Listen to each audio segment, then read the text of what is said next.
हरे कृष्ण हर हर महादेव। हर महीने की त्रयोदशी तिथि को प्रदोष व्रत किया जाता है।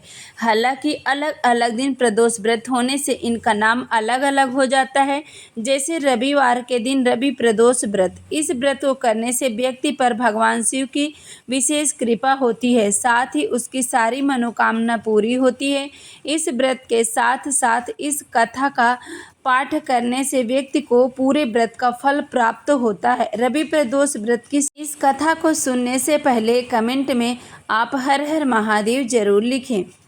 हे विद्वानों और शिव भक्तों, आप सभी भगवान शिव के परम भक्त हैं।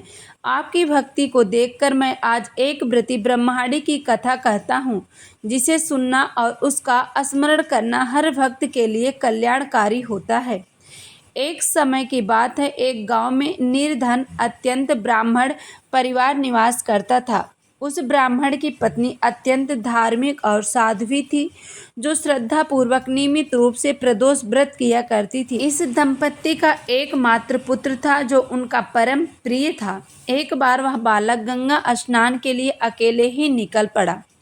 रास्ते में दुर्भाग्यवश कुछ डाकुओं ने उसे घेर लिया। उन्होंने बालक को धमकाते हुए कहा, हम तुम्हें हानि नहीं पहुंचाएंगे, लेकिन तुम हमें अपने पिता के छुपे हुए धन के बारे में बता दे। बालक ने डरते हुए और विनम्रता से उत्तर दिया, बंधुओं, हम अत्यंत निर्धन हैं, हमारे पास छिपाने योग्य कुछ भी नहीं है।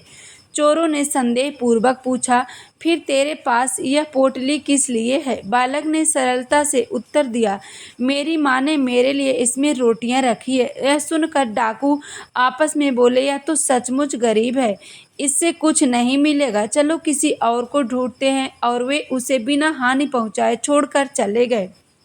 बालक आगे बढ़ते हुए एक नगर में पहुंचा। नगर के बाहर एक विशाल बरगद का वृक्ष था। थकावट के कारण वह बालक उसी वृक्ष की छांव में लेट गया और वहीं सो गया।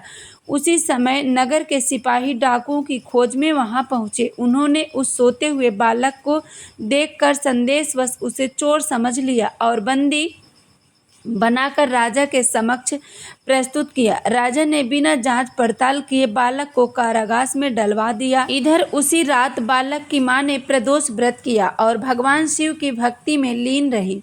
उसी रात्रि राजा को स्वप्न में भगवान शिव ने दर्शन दिए और कहा, जिस बालक को तुमने बंदी बनाया है वह निर्दोष है। यदि प्रातःकाल उसे मुक्त नहीं किया तो तुम्हारा राज्य और वैभव समाप्त हो जाएगा। सुबह होते ही राजा भयभीत होकर उठा और बालक को बुलाकर उससे पूरी घटना पूछी। बालक ने रोते हुए सारी सच्चाई कह सुनाई। राजा ने सत्य जानने के बाद सिपाहियों को आदेश दिया कि बालक के माता पिता को नगर में बुलवाया जाए।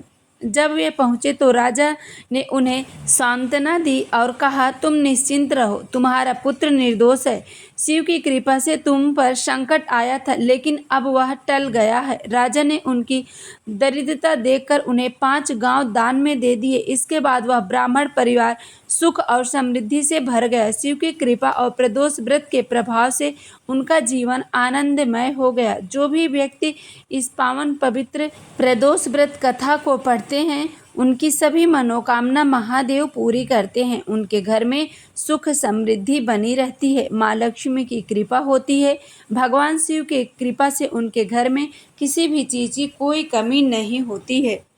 प्रदोष व्रत में सुबह जल्दी उठकर स्नान करें और शिव पार्वती की पूजा का संकल्प लें। शाम को प्रदोष काल में पुनः स्नान करें और शिव जी की विधिवत पूजन करें। शिवलिंग पर गंगा जल कच्चा दूध अर्पित करें।